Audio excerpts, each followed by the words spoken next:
আগে শোনেন বোঝেন, আগে শোনেন কথা শোনেন বোঝেন, বোঝে জিনিসটা ডেলিভারি দেওয়ার চেষ্টা করেন।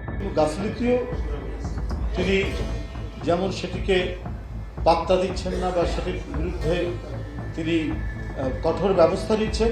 ক্ষমতার মস্তদে বসে কেবল লাল ফিতে কাটার দিন শেষ। 180 দিনের যে কঠিন ডেডলাইন আর জবাবদিহিতার সমীকরণ বেঁধে দেওয়া হয়েছিল, তার প্রথম 6 মাসের কঠোর ও নির্দয় মূল্যায়নে কেঁপে উঠেছে প্রশাসনিক ভিত্তি। বাংলাদেশ সরকারের সর্বোচ্চ মহলে ইতোমধ্যেই বাজতে শুরু করেছে বিদায়ের করুণ সুর।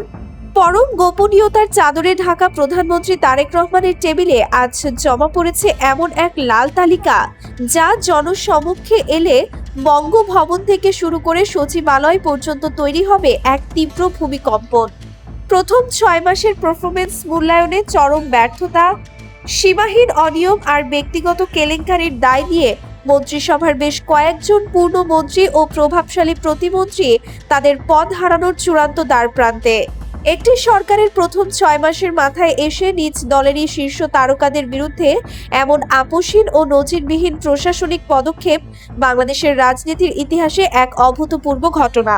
আজকের ভিডিওতে আমরা জানবো কারা রয়েছেন তারেক রহমানের এই লাল তালিকায়, কেন এই 5 জন মন্ত্রীকে সরানোর প্রক্রিয়া শুরু হয়েছে, আর তাদের স্থলাভিষিক্তই বা হচ্ছেন কারা। পুরো বিষয়টি জানতে ভিডিওটি শেষ পর্যন্ত দেখুন। বিদায় ঘণ্টার এই সুর সবচেয়ে করুণভাবে ধ্বনিত হচ্ছে বিদ্যুৎ ও জ্বালানি মন্ত্রণালয়ের অলিন্দে। অতীত বিএনপি শাসনামলে বিদ্যুৎ খাতের লোডশেডিং আর খাম্বা কেলেঙ্কারি নিয়ে যে অস্বস্তিকর পরিস্থিতির মুখোমুখি হতে হয়েছিল, নতুন বাংলাদেশও কি তারই পুনরাবৃত্তি ঘটছে? বর্ষাকালেও গ্যাস ও বিদ্যুতের তীব্র আকাল, 3 থেকে 4 গুণ ভুতুড়ে বিলের তাণ্ডব আর সাধারণ জনগণের চরম ভোগান্তি প্রতিদিন পুরো সরকারকে কাঠগড়ায় দাঁড় করাচ্ছে। এই মন্ত্রণালয়ের শীর্ষ নেতৃত্বের অদক্ষতা জনমনে সরকারের শাসনযন্ত্রকে চরম প্রশ্নবিদ্ধ করেছে। ফলে সরকারের ভাবমূর্তি বাঁচাতে এই মন্ত্রণালয়ের নেতৃত্ব বদল এখন স্রেফ সময়ের ব্যাপার হয়ে দাঁড়িয়েছে।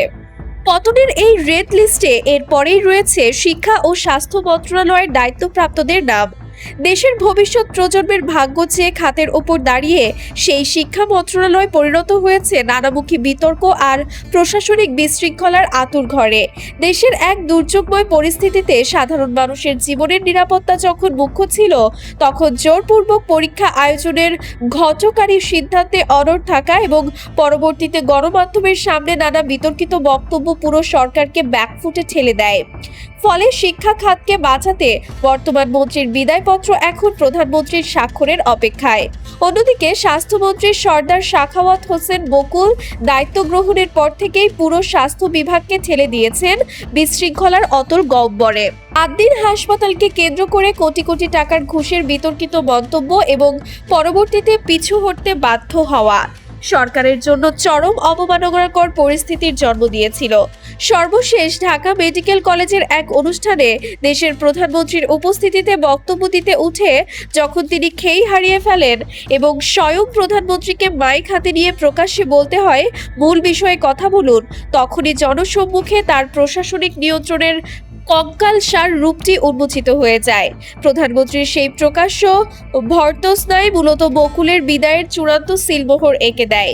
তবে সবচেয়ে বড় নাটকীয়তা তৈরি হয়েছে পানি সম্পদ প্রতিমন্ত্রী ফরহাদ হোসেন আজাদ এবং প্রবাসী কল্যাণ প্রতিমন্ত্রী নুরুল হক নূরকে নিয়ে। প্রতিমন্ত্রী ফরহাদ হোসেন আজাদের একটি অত্যন্ত আপত্তিকর ভিডিও সামাজিক যোগাযোগ মাধ্যমে ছড়িয়ে পড়লে তোলপাড় শুরু হয়।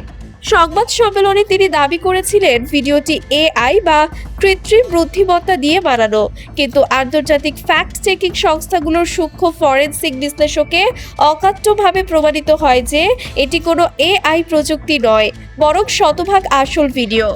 এই সত্য প্রকাশের পর এমন নীতিভ্রষ্ট ব্যক্তিকে আর দায়িত্বে রাখার কোনো সুযোগই রাখছে না তারেক রহমানের সরকার।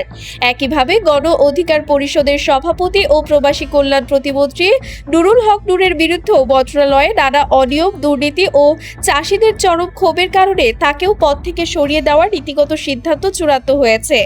ঝরে যাওয়া এই পদগুলোতে তবে কারা আসছেন? নতুনদের তালিকায় নাম উঠে আসছে একাধিক ক্লিন ইমেজের রাজনীতিবিদদের। প্রতিশ্রুতি বাস্তবায়ন হচ্ছে কিনা এটা তিনি দেখছেন, এবং সেক্ষেত্রে কোনো গাফিলতিও তিনি যেমন সেটিকে পাত্তা দিচ্ছেন না বা সেটির বিরুদ্ধে তিনি কঠোর ব্যবস্থা নিচ্ছেন। শিক্ষা মন্ত্রণালয়ের মতো ভেঙে পড়া বিভাগকে টেনে তুলতে প্রধানমন্ত্রী কার্যালয়ের অত্যন্ত আস্থাভাজন মুখপাত্র মাহাদিয়া আমিনের নাম প্রায় চূড়ান্ত। তার পরিচ্ছন্ন ভাবমূর্তি ও পলিসি মেকিং এর অভিজ্ঞতা শিক্ষা খাতে নতুন শৃঙ্খলা ফেরাবে বলে মনে করছে শীর্ষ মহল। 25টি শিল্প এবং ব্যবসা প্রতিষ্ঠান থেকে শীর্ষস্থানীয় প্রায় 45 জন ব্যবসায়িক নেতৃবৃন্দ বা প্রথম সারির কর্মকর্তাবৃন্দ বাংলাদেশে আসবেন। অন্যদিকে স্বাস্থ্য খাতের ধস সামলাতে বর্তমান স্বাস্থ্য প্রতিমন্ত্রী ডক্টর এম মোহিতকে পূর্ণমন্ত্রীর দায়িত্বে উন্নীত করার প্রক্রিয়া শেষ পর্যায়ে। এর বাইরেও রাজপথের ত্যাগী ও পরীক্ষিত বিএনপি নেতাদের মন্ত্রিসভায় যুক্ত করার প্রস্তুতি চলছে। এই তালিকায় গয়েশ্বর চন্দ্র রায়, শেখ ফরিদ আহমেদ মানিক, ABM মোশাররফ হোসেন এবং ABM আশরাফুদ্দিনের নাম ব্যাপকভাবে আলোচিত হচ্ছে। তবে এই রদবদলের চেয়েও বড় যে ঐতিহাসিক সিদ্ধান্তের দিকে পুরো দেশ আজ চোখ রেখে বসে আছে তা হলো মহামান্য রাষ্ট্রপতির শূন্য পদ পূরণ। রাজনীতিতে গুঞ্জন রয়েছে বিএনপির বর্তমান মহাসচিব মির্জা ফখরুল ইসলাম আলমগীরকে কি বঙ্গভবনে নেওয়া হচ্ছে। তবে রাজনীতি বিশ্লেষকরা বলছেন বিষয়টির পেছনে বিএনপির ভেতরের জটিল ক্ষমতার সমীকরণ লুকিয়ে রয়েছে। মির্জা ফখরুল যদি বঙ্গভবনে যান তবে দলটির পরবর্তী মহাসচিব কে হবেন তা নিয়ে বড় বিতর্ক তৈরি হতে পারে। যুদ্ধ করেছিলাম, নতুন নতুন আইন হচ্ছে, এই আইনে এখন কথাও বলা যাবে না। জ্যেষ্ঠতার বিচারে রুহুল কবির রিজভী এই পদে আসার দৌড়ে থাকলেও তিনি সংসদ সদস্য না হওয়ায় বিষয়গুলো জটিল হয়ে দাঁড়াচ্ছে। একই সাথে যুক্ত হবে বর্ষিয়ান বনাম তরুণ নেতৃত্বের অভ্যন্তরীণ টানাপোড়েন। ফলে বঙ্গভবনে কে বসছেন তার ওপরেও অনেকাংশে নির্ভর করছে পুরো ক্যাবিনেট পুনর্গঠন এবং বিএনপির ভবিষ্যৎ পথ চলা। রাজনৈতিক বিশ্লেষকদের একাংশ বলছেন সরকারের প্রথম 6 মাসের মাথায় মন্ত্রী কমানো বা বদলানোর এই সাহস দেখানো মানে হলো তারেক রহমান কোনো আপোষ করতে রাজি নন। অযোগ্যতা ও দুর্নীতির বিরুদ্ধে এই জিরো টলারেন্স নীতি দেশে নতুন এক রাজনৈতিক জবাবদিহিতার সংস্কৃতি তৈরি করবে।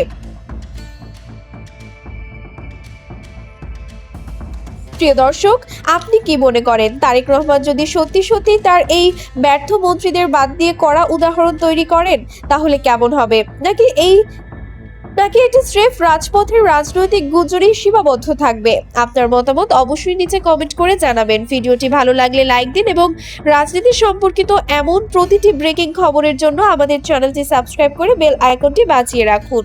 ধন্যবাদ।